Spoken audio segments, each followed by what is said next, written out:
Welcome back to another edition of Wings Weekly. Jay Klein Connect here, along with head coach Scott Langer, of course. Coach, a big weekend here at the ODI Center.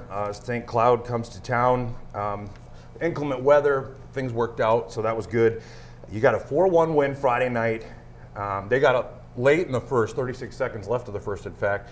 But you guys able to come back, and especially teams was fantastic on the weekend, and we'll talk about that. But overall, what were your thoughts on Friday night's matchup?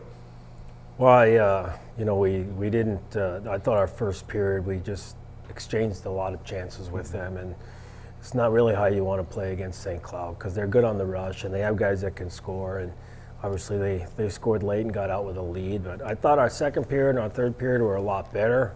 We had a little more pride in our defensive play, which that's who we are. And once we get away from that, we're just an average hockey team. So, but.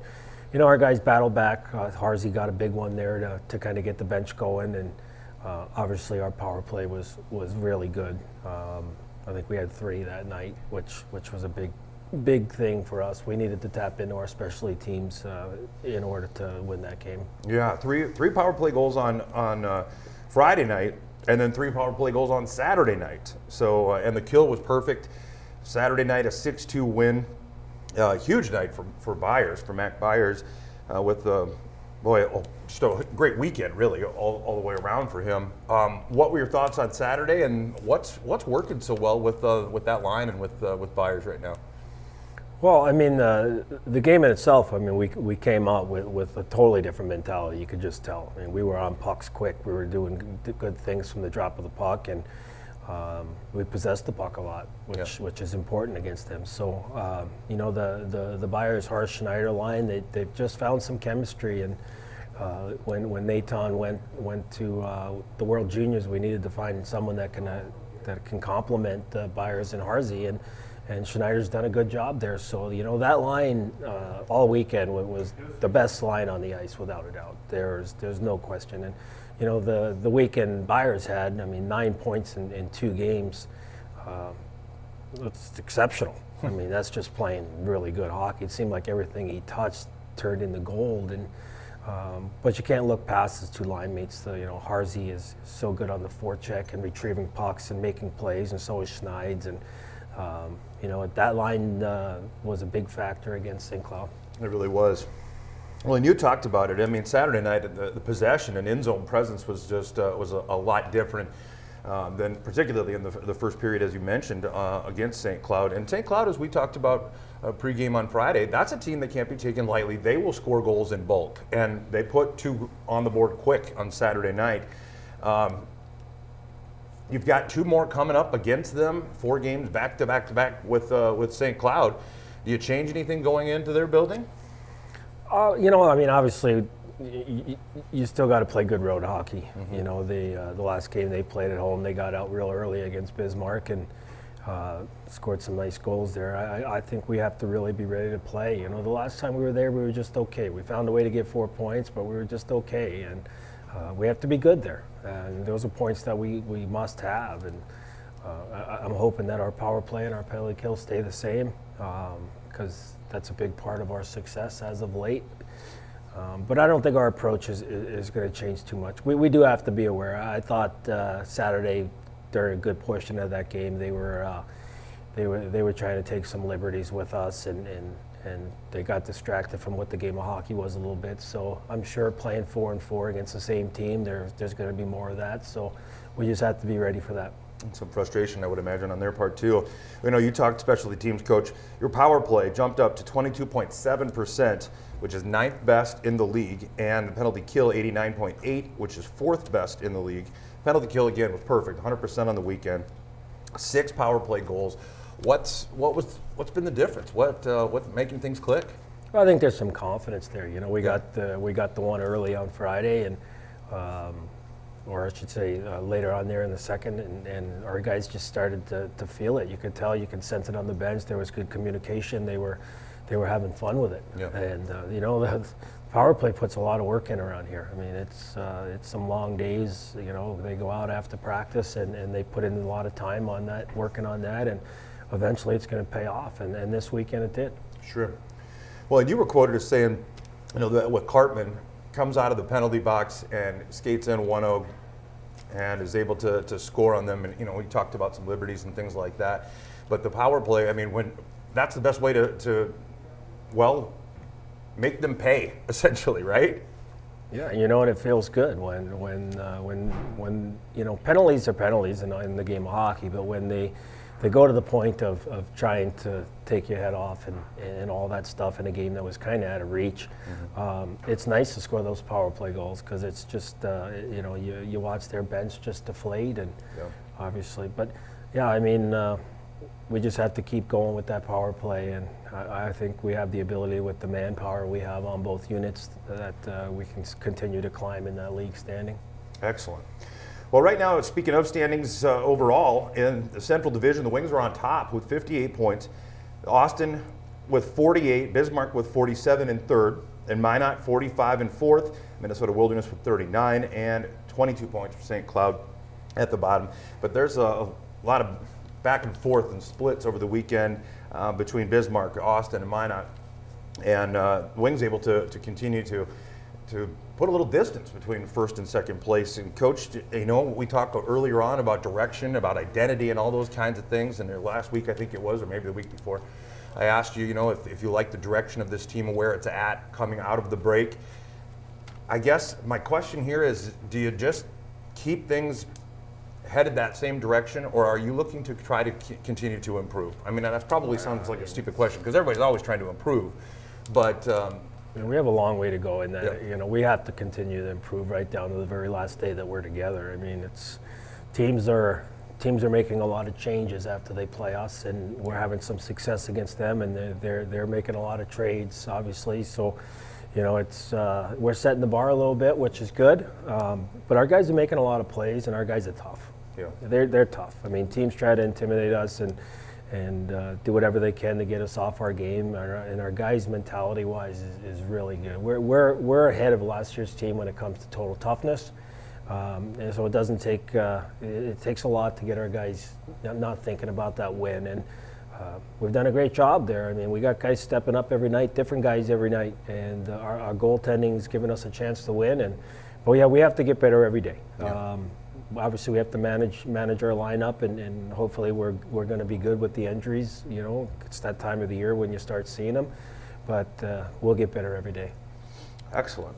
Well, you mentioned it too, goaltending. I wanted to touch on that because it was very strong over the weekend and balance. There's, like you said too, it's different guys each night, it seems like, that are stepping up. Jacob Bro, not to overlook him, he had a fantastic weekend. Jack Powell with 3 assists on Saturday night. It's coming from all over, and that's great. It's got to make coaching a little bit easier that way, doesn't it? Well, of course. I mean, you look at the week Bro had. I mean, he had 2 points in Minot.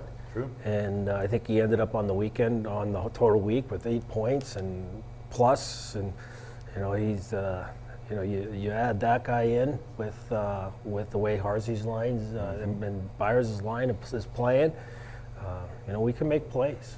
And the Bro he's one of the best playmakers we've ever had. There's no question. I mean, the plays that he makes, you just have to find a way to get open, and he's going to find you. So, like the way our guys are playing. Absolutely. Well, Saturday was Hockey Day Minnesota and outdoor games all day long. And I got to thinking a little bit about hockey players with the Wings, with you. When you grew up, were you playing outside? Is there some sort of sentimental or some kind of emotional tie to the outdoor games?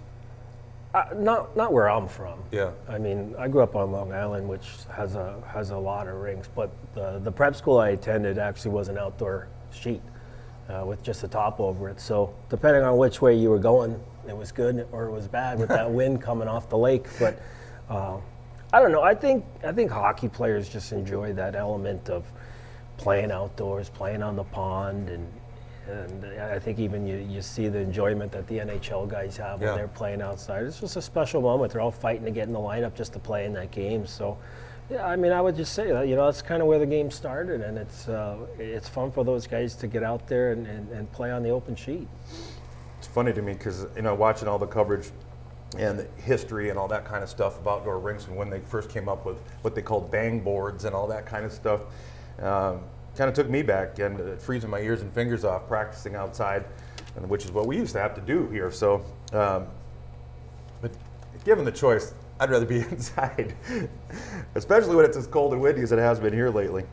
All right, Coach. Well, I'll tell you what, we talked a little bit about St. Cloud already because you've got to go on the road to face this coming weekend, so won't talk any further about that. But that's really about all I've got. Great weekend. Keep on doing what you guys are doing, I guess. Thank you. All right, we'll be back with the second portion of Wings Weekly coming up right after this.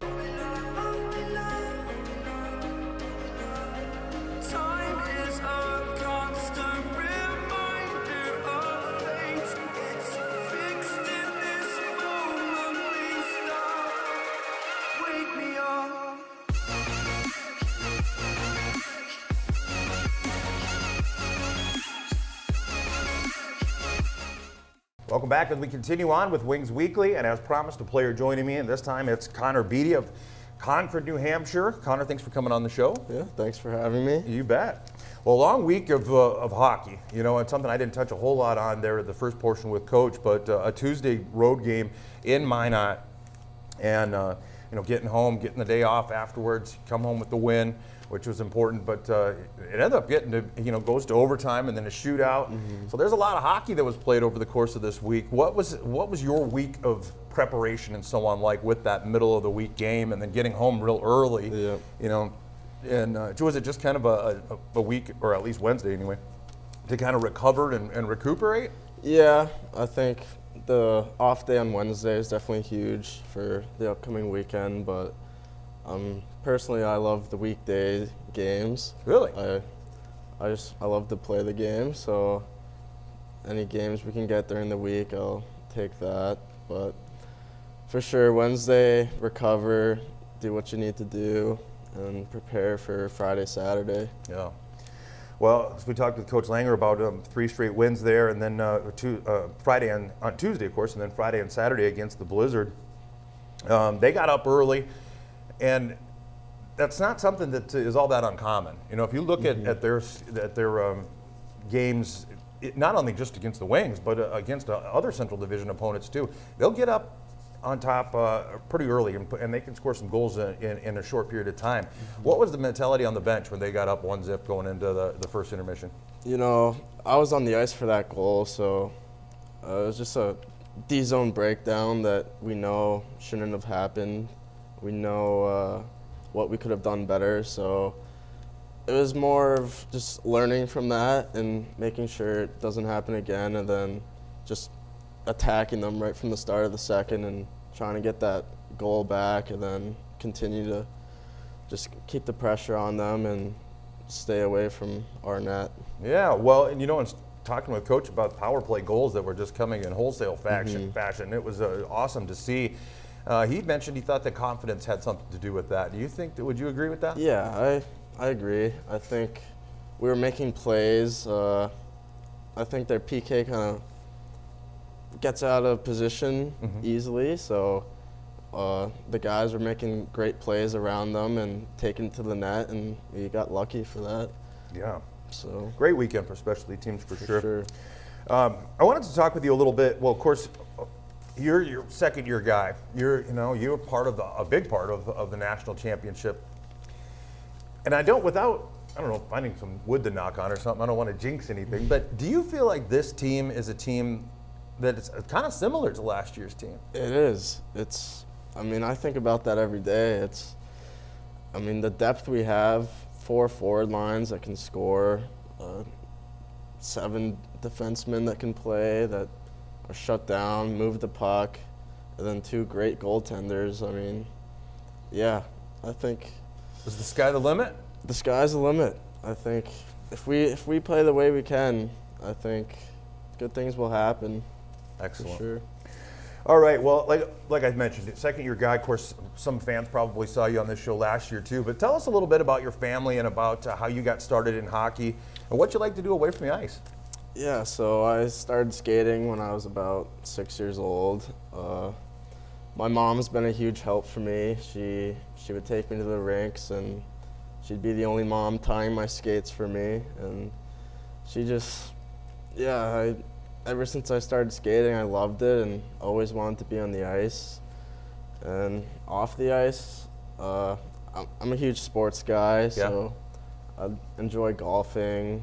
I played soccer, lacrosse, just anything that will keep me out of trouble.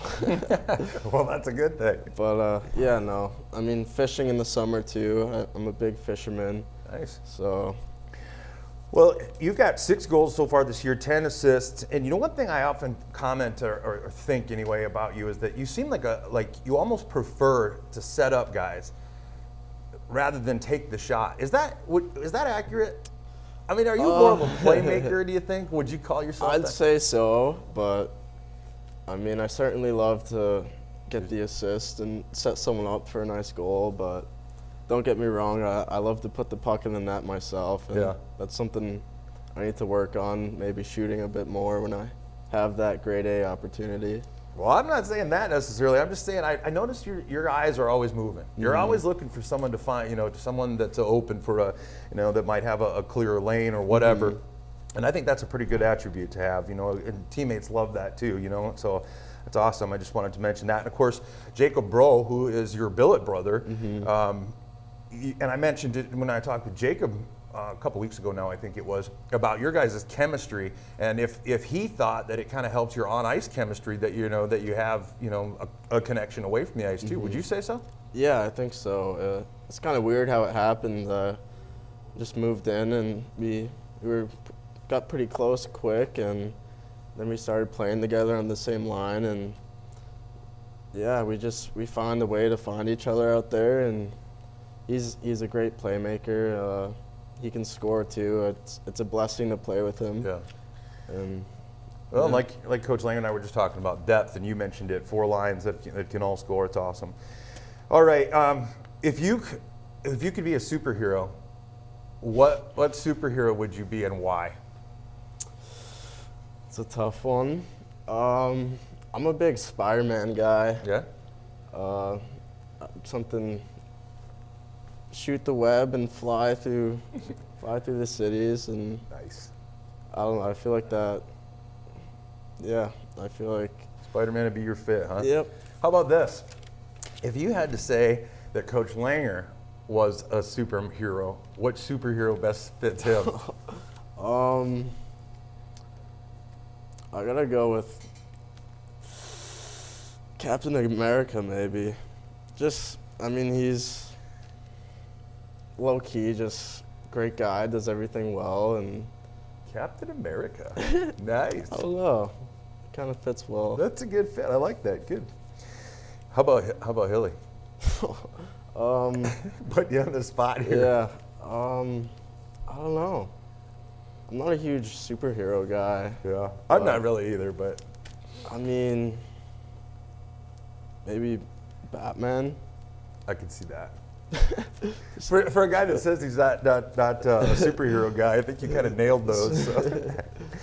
All right. Well, Connor, you've got a roadie coming up with St. Cloud for a Friday-Saturday game coming up, of course, and we'll talk details on that in just a minute. Wanted to ask, and maybe I asked you this last year, but again, what is your absolute necessity on a road trip? What do you have to take? I was surprised to hear Kaz say that he has to have pistachios. Really? Yeah, that was interesting. What do you got to have?